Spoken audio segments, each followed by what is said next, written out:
Our News is brought to you by Alive.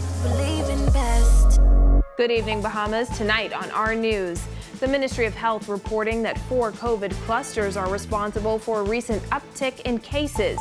New details about how hybrid education will work for public schools. And the PLP says it has a plan for its first 100 days of governance. The details straight ahead.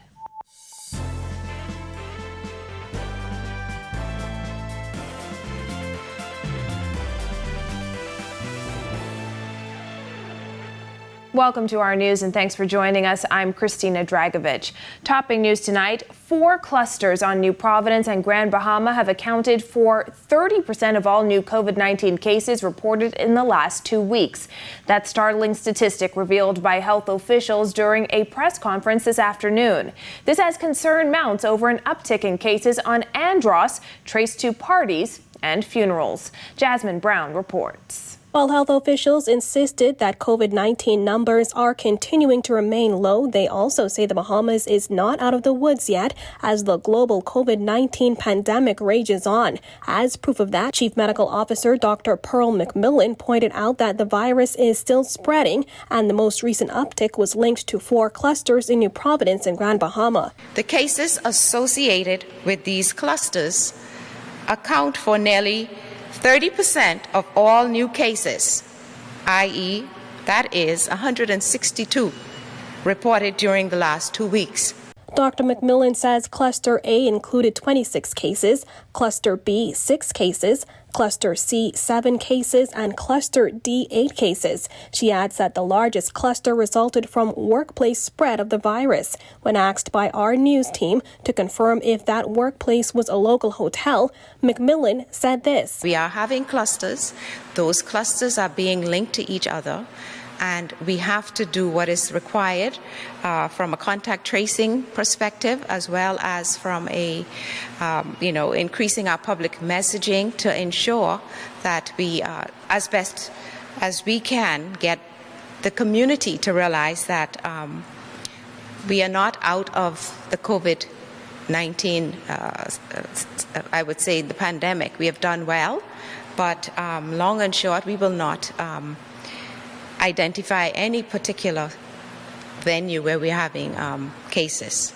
While health officials were tight-lipped on that matter, they were more detailed about the uptick in cases on Andros. Dr. Jillian Bartlett, who heads the COVID-19 task force for the Family Islands, says health officials have traced many of the cases back to super spreader events. We've been seeing an increase in cases in central Andros in particular, because Andros is north, central, and south.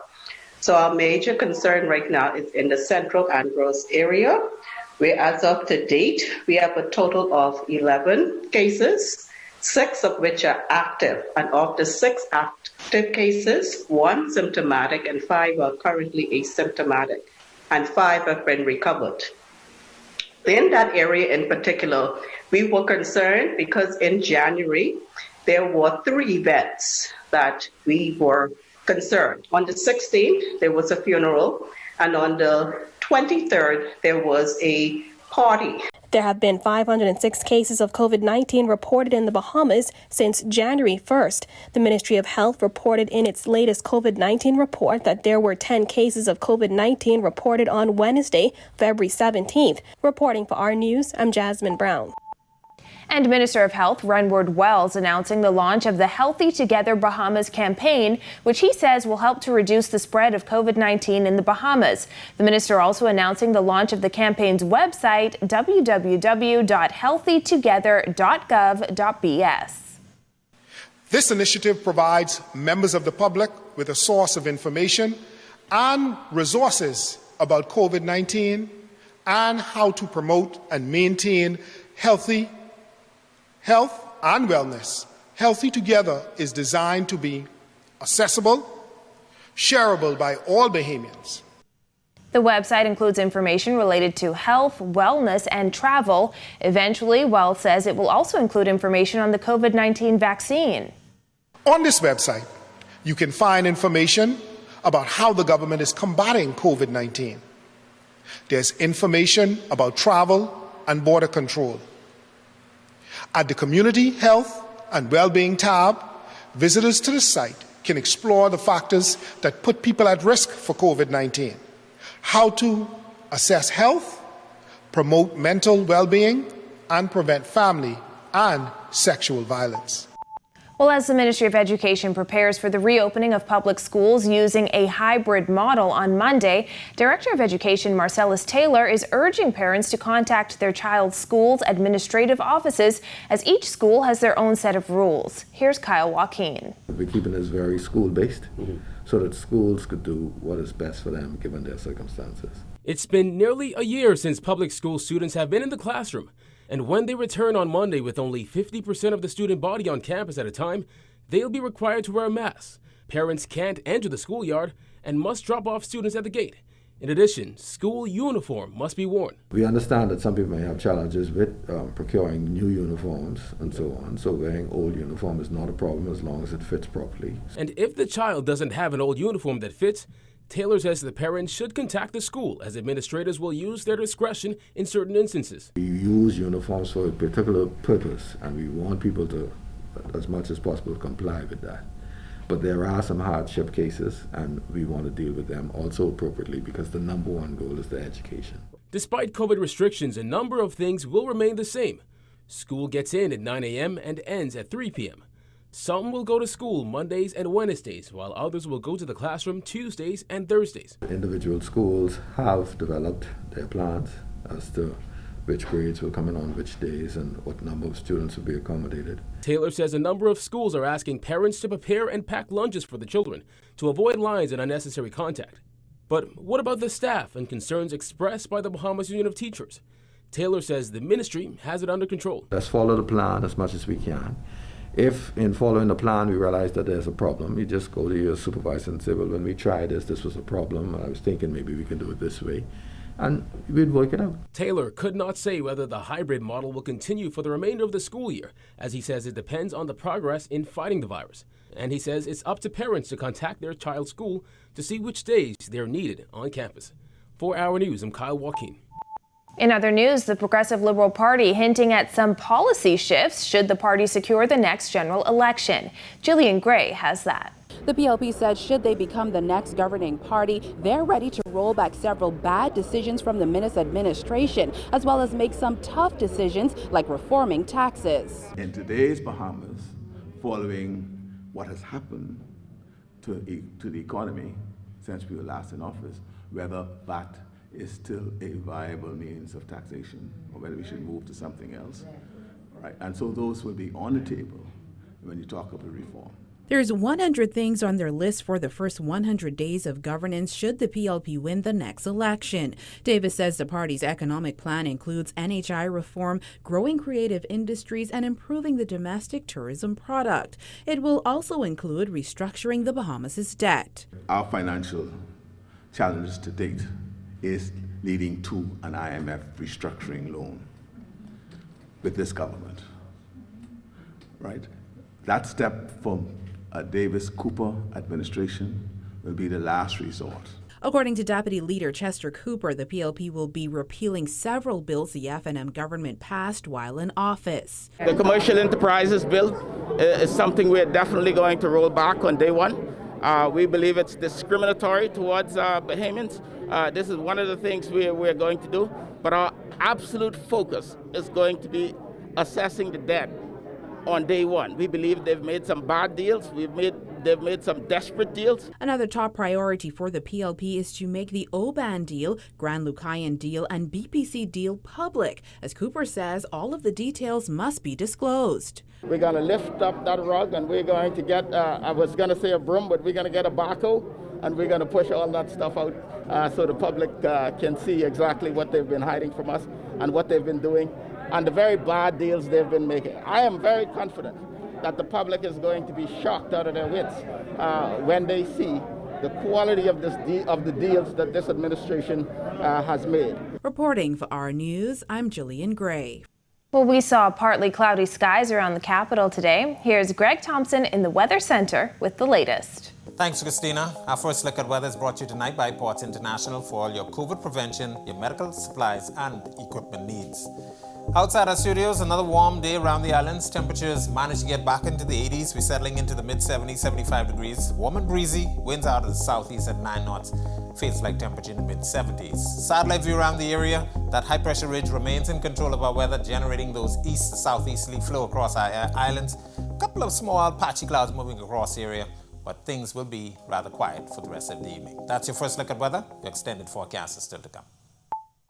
Ahead on our news, the PLP accuses the F&M of running a dirty campaign, and how the Bahamas Bar Association plans to proceed after a fake attorney's fraud is foiled. That's coming up when our news returns. Imagine. That's where every advancement begins, with an idea that things can be different, better. Now, imagine a world where your entertainment experience was all about you, your style, your show, at your budget. At Rev, that's what we've imagined. To join the conversation and learn more about the future of Rev TV, visit us at rev.bs/imagine.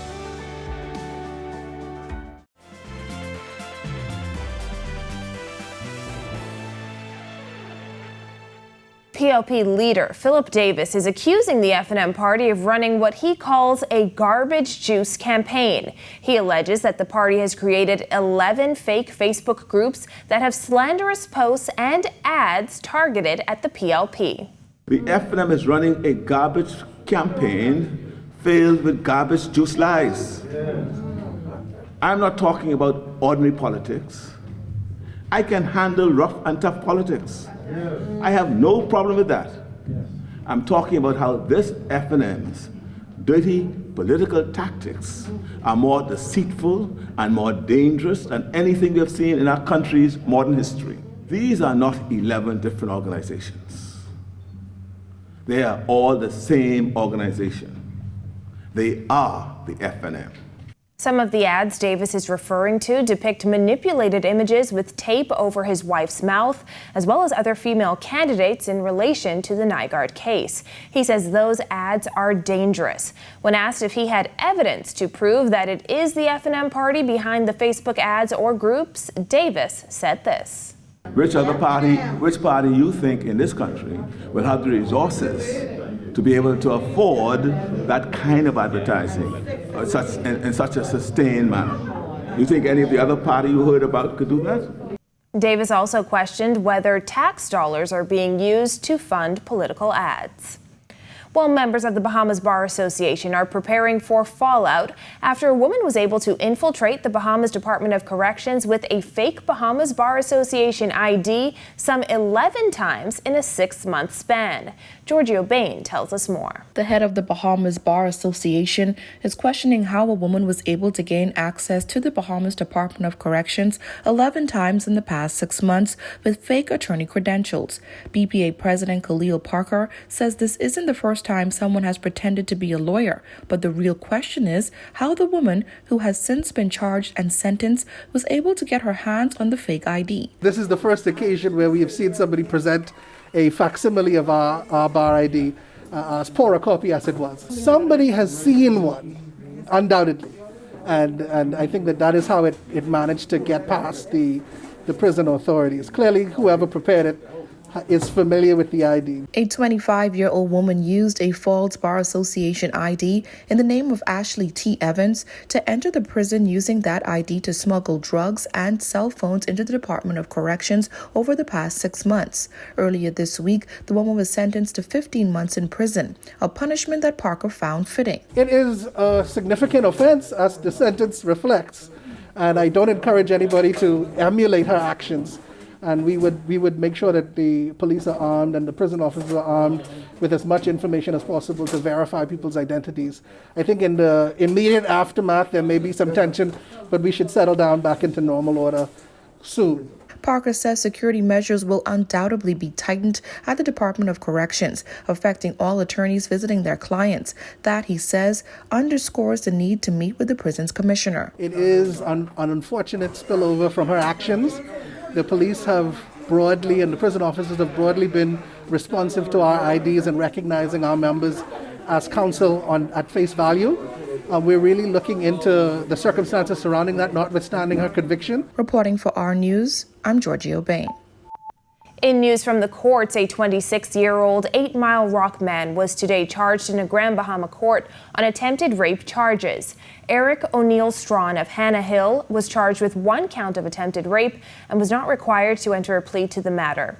He was remanded to the Bahamas Department of Corrections and will return to court on April 19th for service of a voluntary bill of indictment. He has the option to apply for bail at the Supreme Court. When our news comes back from the break, a mother struggles to provide for her disabled son. But first, a farm is targeted by livestock thieves. The details when our news returns. Imagine. That's where every advancement begins, with an idea that things can be different, better, now. Imagine a world where your entertainment experience was all about you, your style, your show, at your budget. At Rev, that's what we've imagined. To join the conversation and learn more about the future of Rev TV, visit us at rev.bs/imagine.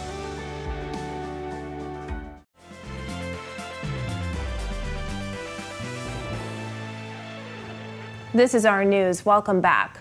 A farmer is pleading for help as thieves continue to steal thousands of dollars worth of livestock from his farms. As Kyle Joaquin tells us, even with security cameras installed, it's still not enough to keep crooks off his property. Kyle Joaquin tells us more. Dennis Cates owns 2 farms and over 3,000 animals, from sheep to goats to ducks, pigs, and chickens. Cates has been in the farming business just about all of his 57 years of life, but he's had it with the recent years of theft. They come anytime, but they're stealing our goats, they're stealing our sheep, they're stealing our chickens, they're stealing our produce. And the hurtful part about it is they're stealing it and selling it for pennies on the dollar. In 2020 alone, Cates said he lost $30,000 in stolen livestock, and he said thieves have been creative, even placing socks on his security cameras.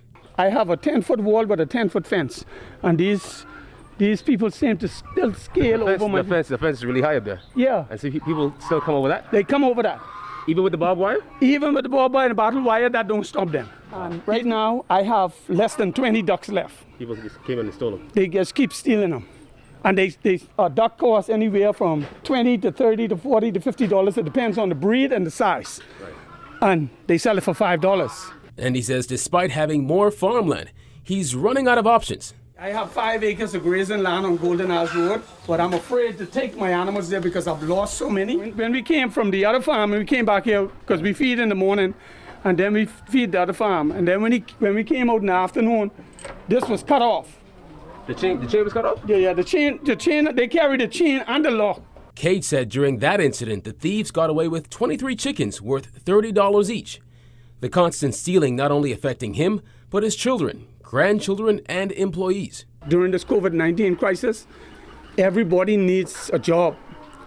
And it has been so rough after losing so many things. I had to let my 2 employees go. It's preposterous to think that the people who are stealing are just living right on the other side of the fence. Cates is now asking for government assistance to help stop the thieves and for government to make it legal for farmers to own shotguns to protect their farms. Immigration Minister Ellsworth Johnson said he considers Cates a close friend and big brother. As for his concerns of illegal migrants stealing, he's looking into it. I'm supporting him and seeing how best we can assist Mr. Cates in his endeavors. For Our News, I'm Kyle Joaquin. Well, a struggling mother is opening up about the challenge of raising a disabled son while living in poverty. Jared Higgs tells us the mother was also frank about her own personal struggles. 47-year-old Melissa Sandilands shakes nervously as she rummages through her son's medical files looking for a document. The woman's 8-year-old son, Montego Cartwright, has undergone 2 brain surgeries and a surgery on his spine in his short life.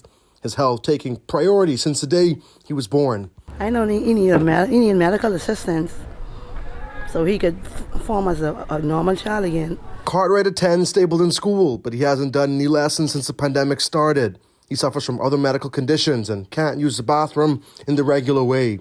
In a horrific incident last June, the young boy, who family members describe as sweet and helpful, was the victim of child abuse. His father's then-girlfriend beat him until he had ridges on his back. She told the judge she did it because the boy wouldn't learn. The abuser was sentenced to 3 months in prison. Me won. Because at the time, my daddy was in jail. So I didn't have no help. We spoke to the child's family outside their home on Crooked Island Street. Life isn't easy as pandemic job losses have hit the inner city the hardest. Would you say that your life is stable? Right now, it's a little off course because the living conditions and stuff, you really have to stand it right now. The boy's unemployed mother says raising her son is difficult. She's open about the fact that she has a drinking problem, but she says it isn't always her fault. She says depression and stress drive her to a bad place. He was in the hospital for basically a year, like going on 2 years. It's overwhelming, and then when you don't have a ride, you have to walk from the hospital morning and night. Surgeries have caused reduced sensation in the 8-year-old's foot. That has made him more susceptible to injuries, and now he walks with a pronounced limp. His foot has a nasty cut on the bottom right now, and doctors say he's on the verge of having a deformity. The struggling mom's neighbor says it's people in the community who step up and help out. He says that she's trying her best in really tough circumstances. They're my neighbors, and then I try to look out for them. So I see her trying. So with her trying, I say, it's a good effort for other people to come in and help her too out. I like to help her clean, and I like to help her wash her clothes. But Sandilands admits that her life isn't stable. She wants to save money to get her son to the United States or Cuba for medical treatment. If she could change anything, I think I'll really have to put my emphasis on my kids and my grandkids. Find a job, and like ain't nothing to do right now, so you know when that's gonna happen. Reporting for Our News, I'm Jared Higgs. Thanks, Jared. Still to come on our news, Greg Thompson is back in the weather studio with a look ahead. Plus, we'll tell you how blood donations were impacted by the pandemic. Stay with us. Imagine that's where every advancement begins, with an idea that things can be different, better. Now, imagine a world where your entertainment experience was all about you, your style, your show, at your budget. At Rev, that's what we've imagined. To join the conversation and learn more about the future of Rev TV, visit us at rev.bs/imagine.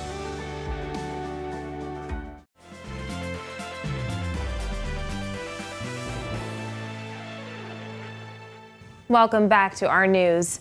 More breezy days ahead, and Greg is back in the weather studio with the details. Thanks again, Christina. In our second look at weather, we take a look at our satellite view around the region. High pressure and firm control of the weather across our area, generating a southeasterly flow, bringing in those warmer temperatures across the islands, as well as some breezy conditions. Highs expected back out towards the east. That will pave the way for a frontal boundary across northern Florida getting here by tomorrow. That should usher in a nice change in weather for the weekend with cooler temperatures in place. Your boating forecast for the northwest and central Bahamas tonight through tomorrow. Your winds will be out of the east, southeast to south at 15 to 20 knots. Seas running 4 to 7 feet over the ocean. A caution flag for you guys there. While in the southeast Bahamas, an advisory posted. East to southeasterly flow 15 to 25 knots. Seas will be running 5 to 8 feet over the ocean. Here's a look now at your national forecast.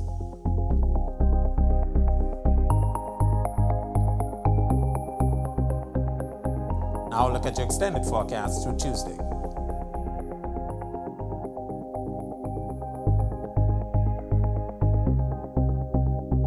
That's a look at our weather.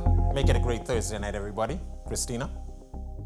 Thanks, Greg. Well, the COVID-19 pandemic has not only impacted our health, but also our ability to help others.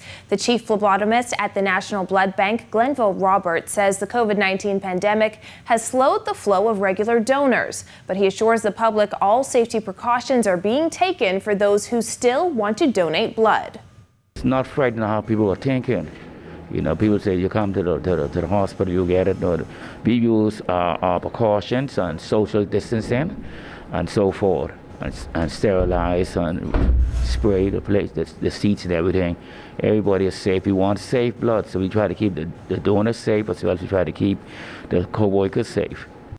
He says the blood bank is in dire need of blood, a gift that can save a life. We encourage people to come out and give blood. It's not a hard thing to do. Have a good meal. Let us settle for 30 to 40 minutes. We'll come and we'll let you fill out the application form, check your blood pressure, check your temperature, and your iron levels. If all of those are okay, then we set you up on the bed. It's only a small prick. You take about 5 minutes to fill the bag, 10 to 15 minutes to recuperate. Robert says the blood bank can never have enough blood. If you have no new tattoos and haven't had surgery recently, you can donate every 2 weeks. We can never see the blood bank have too much blood. So you're always looking at stabbing, shooting incidents, surgeries, and so forth. Well, thank you for joining us for our news tonight. On behalf of the entire team, I'm Christina Dragovich. A new episode of the RTV original On the Record starts right now. And we'll have a beautiful evening, Bahamas.